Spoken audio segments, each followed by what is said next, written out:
सरजा खान हाजिर हो।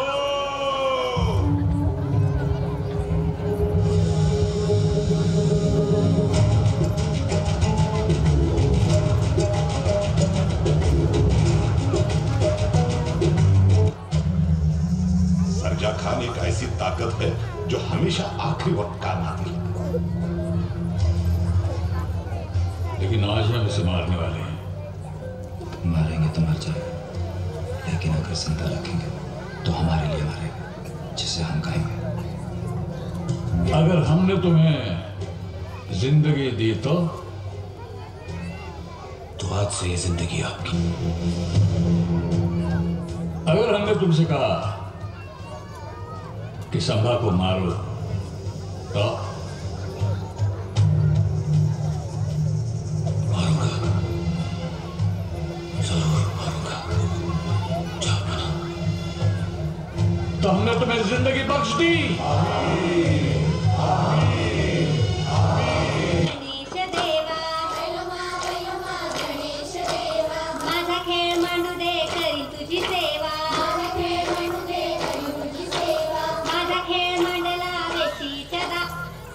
काय चाललंय हे सगळं? ते दिसतंय.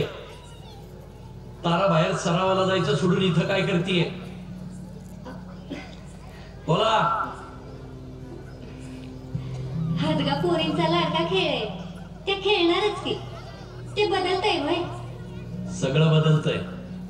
पोरींचे खेळ बदला, पोरी आपोआप बदलतील. तुमचं चालू द्या चालायचंय ते. तारा बाहेर सरावाला ये. आता काय करून तलवार उचलायची.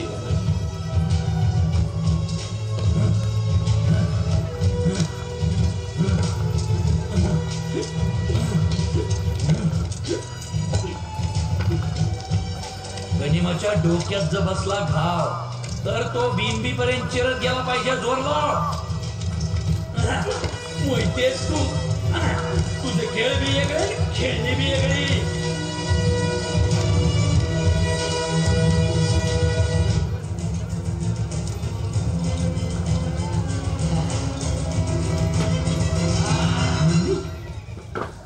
नंदी,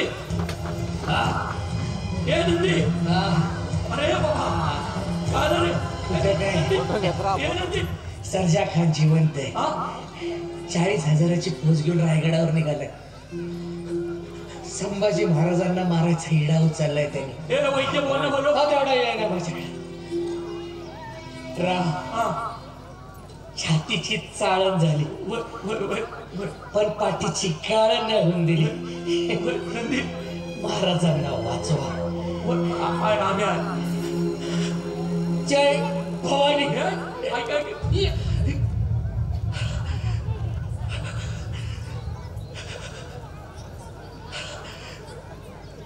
जय शिवाजी. त्या सर्जाला म्हणाव तुझ्या आणि शंभूराजांच्या मध्ये खंबीर नावाचा बळा येतो.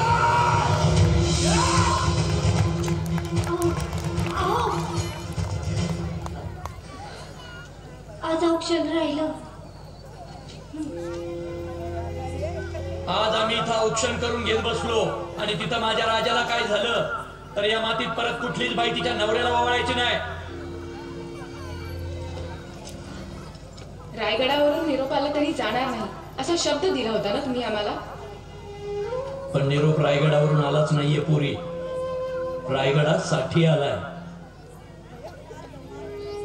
त्यामुळे आज जर आम्हाला काही झालं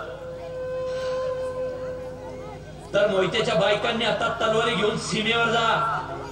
कारण हे राज्य व्हावं ही जरी श्रींची इच्छा असली तरी हे स्वराज्य टिकावं ही माझ्या छत्रपतींची इच्छा होती. जय भवानी.